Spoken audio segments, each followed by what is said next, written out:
Bienvenue sur Agora. Quel est le point de départ de l'univers? Cette question fascine les physiciens depuis longtemps. La théorie du Big Bang, souvent considérée comme l'origine de l'univers, est acceptée par un grand nombre de scientifiques et de plus en plus contestée par des théories audacieuses, comme celle du prix Nobel de le physique Roger Penrose. Pour lui, l'univers n'est pas unique. Vous voulez en savoir en plus?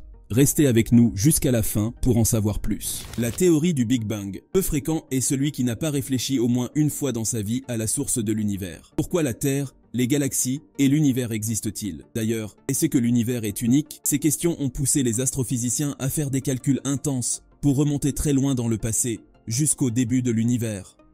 Une théorie généralement acceptée par les scientifiques explique la façon dont le cosmos est configuré, comme on le voit depuis notre système solaire. Ainsi, le Big Bang est la théorie des astronomes pour expliquer le commencement de l'univers. En gros, cela dit que l'univers tel qu'on le connaît a débuté à partir d'un point très chaud et dense qui a ensuite gonflé et étiré. En effet, en 1927, un astronome appelé Georges Lemaître a eu une grande idée. Il a suggéré qu'il y a très longtemps, l'univers avait commencé comme un tout petit point, puis il s'est étendu pour devenir aussi grand qu'il est maintenant, avec la possibilité de continuer à s'étendre.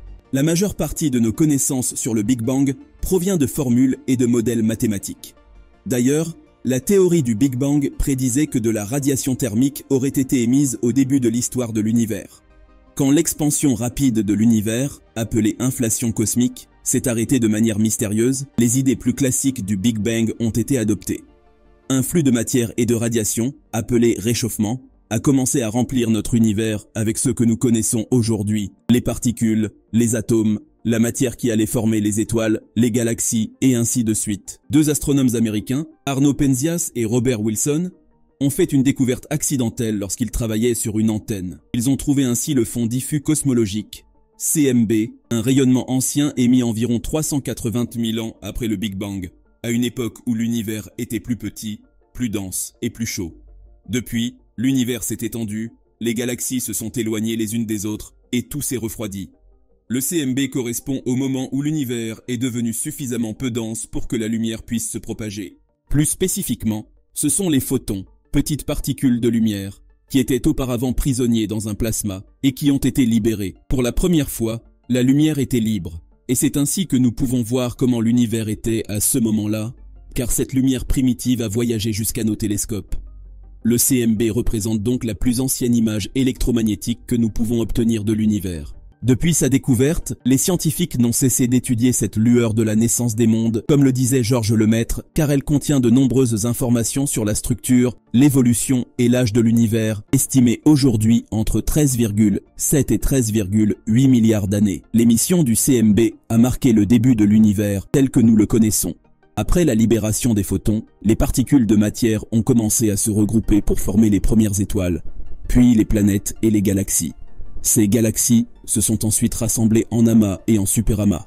Avant cela, durant les premières minutes de l'histoire de l'univers primitif, entre 10 secondes et 20 minutes précisément selon la théorie du Big Bang, les premières unités fondamentales de matière que nous connaissons se seraient reformées. Cette étape appelée nucléosynthèse décrit comment les protons et les neutrons ont été créés et regroupés en noyaux atomiques, suivi de la formation d'atomes avec les électrons qui ont aussi vu le jour durant cette période. Si l'on recule encore un peu dans le temps, environ à la première seconde de l'univers, la température était tellement élevée que l'énergie des éléments présents dépassait celle générée dans nos accélérateurs de particules les plus puissants. Étant donné qu'il n'y a pas de preuve expérimentale pour appuyer cela, cette période reste difficile à étudier, à décrire et à comprendre, relevant aujourd'hui principalement de la théorie. Les astrophysiciens ont pu fournir une description de l'univers jusqu'à 10 voire 43 secondes juste après le Big Bang. Cependant, avant cela, c'est l'inconnu. Plusieurs théories sont explorées pour essayer de comprendre ce qui s'est produit pendant ces premières 10 voire 43 secondes, comme la théorie des cordes, la gravitation quantique à boucle ou les conjonctions causales. De manière brève, il faut retenir que le Big Bang ne correspond pas à un instant initial de l'univers, mais il se rapporte à la phase où l'univers était dense et chaud. Il n'a pas eu lieu en un endroit précis, et il n'est d'ailleurs pas une explosion telle qu'on l'imagine souvent. Est-ce que nous saurons un jour d'où nous venons vraiment? Y a-t-il un monde avant le Big Bang? Un monde avant le Big Bang? La cosmologie cyclique conforme de Roger Penrose. Roger Penrose est mathématicien et physicien à l'université d'Oxford et vainqueur du prix Nobel de physique en 2020. Le prix Nobel lui a été décerné pour ses méthodes mathématiques qui ont confirmé et élargi la théorie de la relativité générale d'Albert Einstein et pour ses découvertes sur les trous noirs qui ont montré comment des objets devenant trop denses subissent un effondrement gravitationnel en singularité des points de masse infinis. Le Big Bang n'était pas le commencement, a-t-il déclaré lors d'une interview avec le Télégraphe.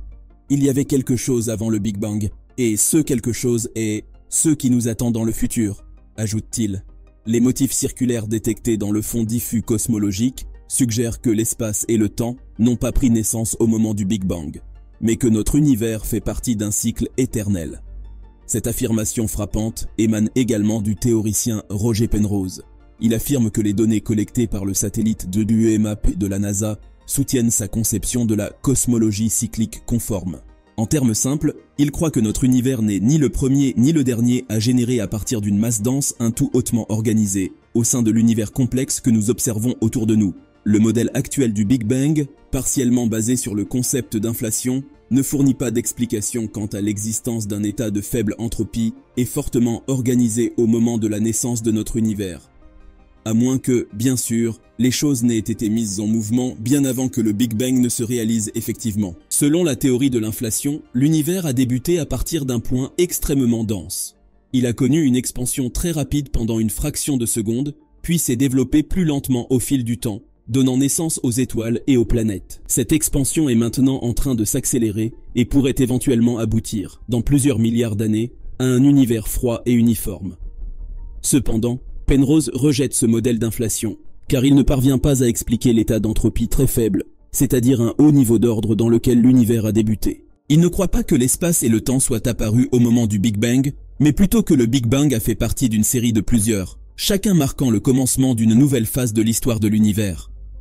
La notion centrale de la théorie de Penrose est que dans un futur très lointain, l'univers ressemblera beaucoup à ce qu'il était lors du Big Bang. Il explique que lors de ces moments, la forme ou la géométrie de l'univers était et sera très régulière, en contraste avec sa forme actuelle. Cette continuité de forme, selon lui, permettra une transition depuis la fin de la période actuelle, lorsque l'univers sera devenu infiniment grand, jusqu'au début de la prochaine ère, lorsqu'il redeviendra extrêmement petit et explosera à nouveau en un nouveau Big Bang. Ce qui est essentiel, selon lui, c'est que l'entropie à ce stade de transition sera extrêmement basse, car les trous noirs, qui détruisent toute information qu'ils absorbent, s'évaporeront à mesure que l'univers s'étendra, supprimant ainsi l'entropie de l'univers. Penrose prétend avoir trouvé des preuves de cette théorie dans le fond diffus cosmologique, la radiation micro-ondes présente partout, qui provient d'une époque où l'univers avait environ 380 000 ans. Cette radiation nous permet de visualiser les conditions qui prévalaient à cette époque. Les preuves ont été obtenues par Veyhe Gurzadian, de l'Institut de physique d'Yerevan en Arménie, qui a analysé 7 ans de données collectées par WMAP, ainsi que les données de l'expérience Boomerang. Penrose et Gurzadian affirment avoir clairement repéré des cercles concentriques dans ces données, correspondant à des zones dans le ciel micro-ondes où la température est nettement plus basse que partout ailleurs. D'après les deux, ces cercles nous offrent une fenêtre à travers laquelle nous pouvons observer l'ère précédant le Big Bang.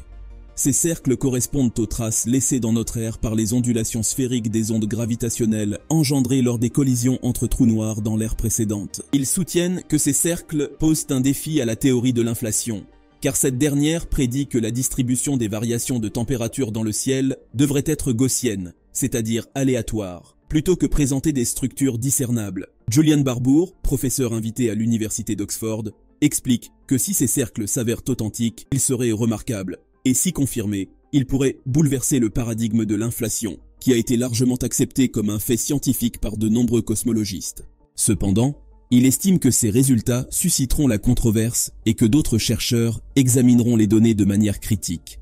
Selon lui, cette théorie comporte plusieurs points discutables, notamment le changement abrupt d'échelle entre les aires, et l'hypothèse principale selon laquelle toutes les particules deviendront sans masse dans un futur très lointain.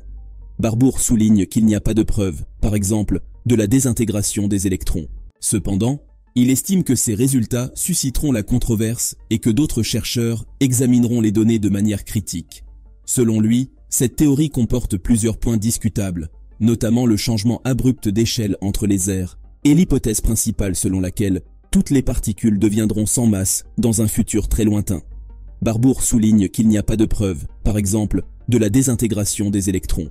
Pendant plus de 50 ans, la théorie du Big Bang a dominé en tant que description de nos origines cosmiques, accompagnée d'une phase d'inflation précoce qui l'a précédée et établie. Bien que constamment remis en question par les astronomes et les astrophysiciens, le Big Bang et l'inflation cosmique ont survécu aux alternatives chaque fois que de nouvelles observations cruciales ont été faites.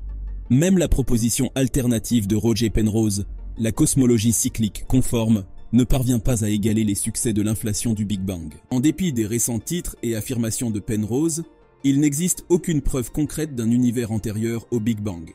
Ainsi, il est essentiel de noter que les idées de Roger Penrose ne sont pas encore largement adoptées par la communauté scientifique et font l'objet de débats et de discussions. Et voilà, nous sommes à la fin de cette vidéo. N'hésitez pas à vous abonner, à activer les notifications en cliquant sur la petite cloche et à nous laisser le pouce levé vers le haut. À très bientôt sur Agora.